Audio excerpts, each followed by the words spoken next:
नमस्कार बच्चों, SVM senior secondary school की ऑनलाइन क्लास में आपका स्वागत है। तो प्यारे बच्चों, आज अपने 12th क्लास की जियोग्राफी का चौथा अध्याय विश्व जनसंख्या संरचना करने जा रहे हैं। तो विश्व जनसंख्या संरचना से तात्पर्य है किसी देश प्रदेश में रहने वाले लोगों की संख्या से, किसी भी प्रदेश में रहने वाले लोगों की जो संख्या है उनके बारे में, उन लोगों की जो विभिन्न क्षेत्रों के अंदर लोग संलग्न हैं, कार्यशील हैं, उन लोगों की स्थिति कैसी है, तो इस अध्याय में अपने चर्चा करेंगे। तो पहला है अपना टॉपिक, इसके अंदर जनसंख्या संरचना के घटक हैं 5। उनमें पहला घटक है जिसकी चर्चा करेंगे। पहले 5 घटक कौन कौन से हैं उनकी चर्चा कर लेते हैं। तो जनसंख्या संरचना के जो 5 घटक हैं उसमें है आयु वर्ग, लिंगानुपात, साक्षरता, ग्रामीण नगरीय अनुपात, व्यावसायिक संरचना। ये जनसंख्या संरचना के 5 घटक हैं। तो इन घटकों में पहला जो घटक है आयु संरचना, आज का अपना जो टॉपिक है वो है आयु संरचना। तो प्यारे बच्चों, आयु संरचना से क्या तात्पर्य है, आयु संरचना से क्या अभिप्राय है? देश प्रदेश में रहने वाले विभिन्न आयु वर्ग की जो जनसंख्या होती है, ठीक है, उससे इसका संबंध होता है। क्या है? किसी भी देश या प्रदेश में रहने वाले विभिन्न आयु वर्ग के, अलग अलग आयु के जो लोग किसी भी देश में या प्रदेश में निवास करते हैं, उन लोगों का जो आयु वर्ग होता है, विभिन्न आयु वर्ग के जो लोगों की जनसंख्या होती है, ठीक है, उसको आयु संरचना कहा जाता है। समझ गए? तो आयु संरचना क्या होती है? देश प्रदेश में रहने वाले विभिन्न आयु वर्ग की जनसंख्या क्या कहलाती है? आयु संरचना कहलाती है। अब आयु संरचना का महत्व क्या है? आयु संरचना में क्या किया जाता है? इसके अंदर बच्चों की, ठीक है, बच्चों की, युवाओं की और वृद्धों की, ये 3 वर्ग है। इसमें बाल वर्ग कह लो, युवा वर्ग कह लो, या वयस्क वर्ग कह लो, या वृद्ध वर्ग कह लो। तो इन 3 वर्गों की संख्या का क्या है? आकलन किया जाता है कोई भी देश या प्रदेश के अंदर। इन अब अपने विश्व का पढ़ रहे हैं, तो विश्व के अंदर, विश्व में क्या है? जो महाद्वीप है, एशिया है, अफ्रीका है, यूरोप है, ऑस्ट्रेलिया है, उत्तरी अमेरिका है, दक्षिणी अमेरिका, ये जो महाद्वीप है, इन महाद्वीपों में जैसे बाल वर्ग, बच्चों की जनसंख्या कितनी है, क्योंकि विश्व स्तर पर जनसंख्या की संरचना पढ़ रहे हैं, तो हम इसमें क्या है, महाद्वीपों के अंदर जानेंगे कि बच्चों की जनसंख्या कौन से महाद्वीप में ज्यादा है, युवाओं की कौन से महाद्वीप में कितनी जनसंख्या है, वृद्धों की कौन से महाद्वीप में कितनी जनसंख्या है। तो ये 3 जो वर्ग होते हैं, बच्चे, युवा और वृद्ध, इन तीनों का क्या है? आकलन किया जाता है। दूसरा, इसके अंदर किसी भी प्रदेश में अब कार्यशील जो काम करने वाले लोगों की जनसंख्या है उसका प्रतिशत जानेंगे कि काम करने वाले कार्यशील, ठीक है, लोग किन किन कार्यों में संलग्न है। व्यावसायिक संरचना जिन्हें बोलते हैं, लोग क्या क्या काम धंधा करते हैं, किन किन कार्यों में लोगों की संख्या है, कितने प्रतिशत लोग किन कार्यों के अंदर संलग्न है, इस बात को हम कार्यशील जनसंख्या के अंतर्गत इनका आकलन करते हैं। आश्रित जनसंख्या, जैसे बाल वर्ग है, इसको ये आश्रित जनसंख्या भी है। क्या है? आश्रित जनसंख्या भी है। तो बाल वर्ग है, बच्चों की जो जनसंख्या है विश्व के अंदर, ठीक है, तो वो जनसंख्या क्या कहलाती है? आश्रित जनसंख्या कहलाती है, क्योंकि ये सारी आवश्यकताएं इनकी क्या है? बड़ों पे निर्भर करती है, ठीक है, बड़े हैं जो इनके आवश्यकताओं की पूर्ति करते हैं। इसके बाद में इसमें श्रम शक्ति का भी आकलन किया जाता है कि जो लोग मजदूरी करते हैं, श्रम शक्ति का इसके अंदर आकलन किया जाता है। इसके बाद में इससे क्या है? इसका अध्ययन करने से हमें क्या है? रोजगार के बारे में पता लगता है कि कितने जो लोग हैं वो उनको रोजगार मिला हुआ है, नहीं मिला हुआ है। ठीक है, तो इन सब बातों का जो अध्ययन है, अध्ययन करने से हमें क्या है, इनका पता लगता है। तो कार्यशील जनसंख्या, आश्रित जनसंख्या, श्रम शक्ति और रोजगार, यानी हमें आयु संरचना का अध्ययन क्यों करना चाहिए, इसके पीछे क्या महत्व है, क्योंकि आयु संरचना के अंदर बच्चों, युवाओं, वृद्धों का जो जनसंख्या होती है देश प्रदेश में, उसका हम आकलन करते हैं। उससे हमें कार्यशील जो जनसंख्या होती है उनके बारे में ज्ञात लगता है कि लोगों की संख्या है जो किन किन कार्यों में, किन किन व्यवसायों में संलग्न है लोग। आश्रित जनसंख्या, बच्चों की जनसंख्या कितनी है, जो मेहनत करने वाले हैं, श्रम शक्ति का हमें मजदूरों की संख्या का पता लगता है, और रोजगार के बारे में भी हमें मालूम होता है। तो इसलिए हमें आयु संरचना का अध्ययन करना आवश्यक हो जाता है। तो इसके बाद में प्यारे बच्चों हम जानेंगे विश्व स्तर पर जनसंख्या के आयु वर्ग एवं उनकी विशेषताएं।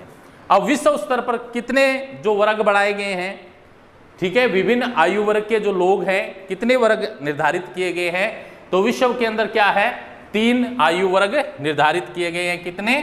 3 आयु वर्ग बनाए गए हैं। तो पहले आयु वर्ग है उसकी अपने चर्चा करते हैं। पहला आयु वर्ग है बाल आयु वर्ग। कौन सा है?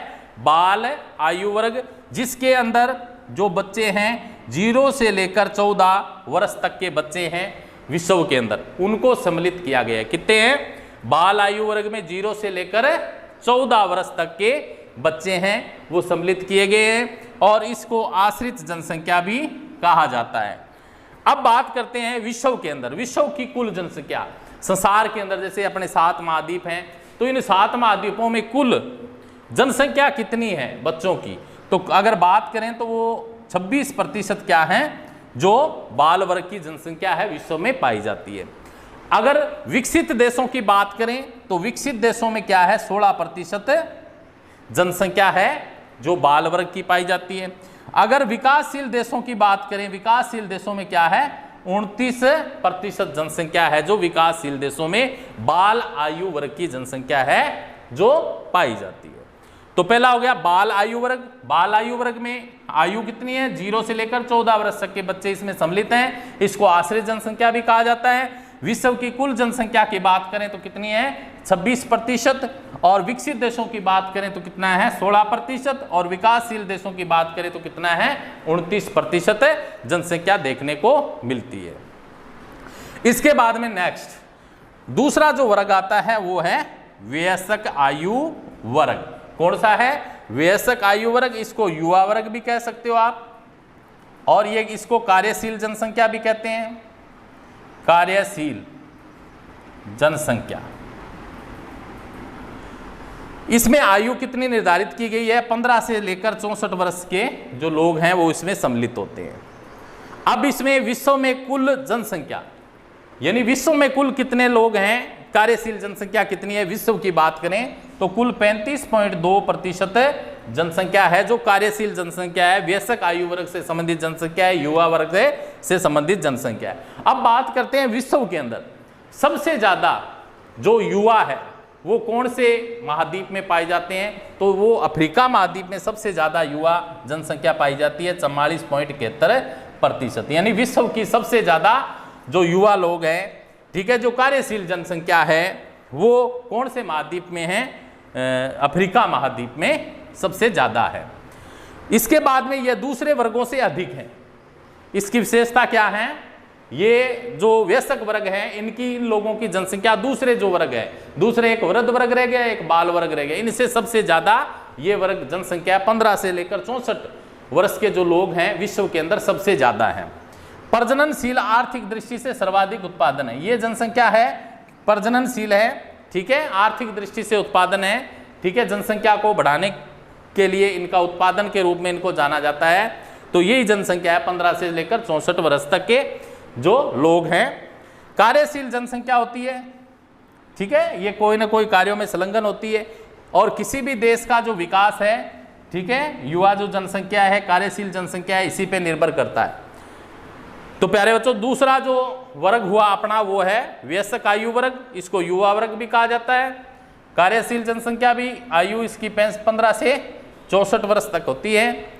और विश्व में कुल जनसंख्या 35.2% है। सबसे अधिक अफ्रीका में 44.71% है। और यह दूसरे वर्गों से अधिक है। प्रजननशील आर्थिक दृष्टि से सर्वाधिक है, उत्पादन की दृष्टि से महत्वपूर्ण है। कार्यशील जनसंख्या होती है, किसी न किसी कार्यों में यह संलग्न होती है और किसी भी देश का विकास इसी पर निर्भर करता है। इसके बाद में प्यारे बच्चों अपने चर्चा करते हैं, तीसरा जो वर्ग है वो आ गया वृद्ध आयु वर्ग। कौन सा आ गया? वृद्ध आयु वर्ग आ गया।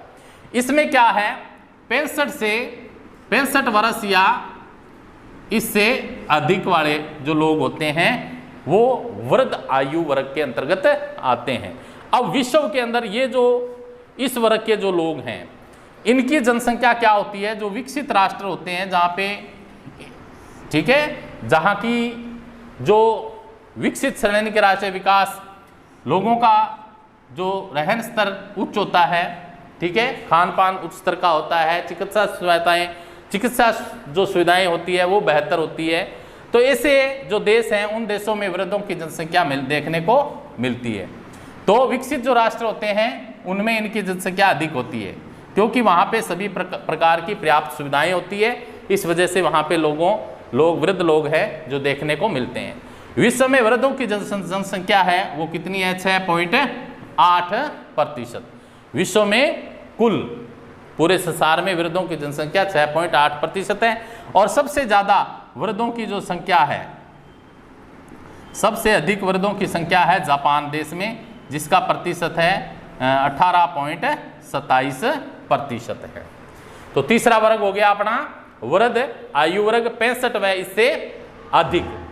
तो विकसित राष्ट्रों में इनकी जनसंख्या अधिक होती है। विश्व में वृद्धों की कुल जनसंख्या की बात करें तो 6.8% है। और सबसे अधिक वृद्ध है जो कौन से देश में है? जापान देश में है, जिनका प्रतिशत क्या है? 18.27 है। तो आज हमने आयु संरचना का अर्थ समझा, उसका महत्व समझा और विभिन्न आयु वर्ग जो 3 वर्ग है विश्व के, उन वर्गों के बारे में और उनकी विशेषताओं के बारे में अपने अध्ययन किया। तो ये जो आपका आयु संरचना का क्या महत्व है, आयु संरचना से क्या अभिप्राय है, एक प्रश्न यहाँ से, फिर आयु संरचना का क्या महत्व है और विश्व में विभिन्न आयु वर्ग के, ठीक है, जो विशेषताएं हैं, तीनों जो वर्ग हैं उनकी विशेषताएं हैं। तो तीन क्वेश्चन इसमें से आपके बनते हैं। तो इनको पढ़ना है, याद करना है। नेक्स्ट कल करेंगे, तब तक के लिए थैंक्स।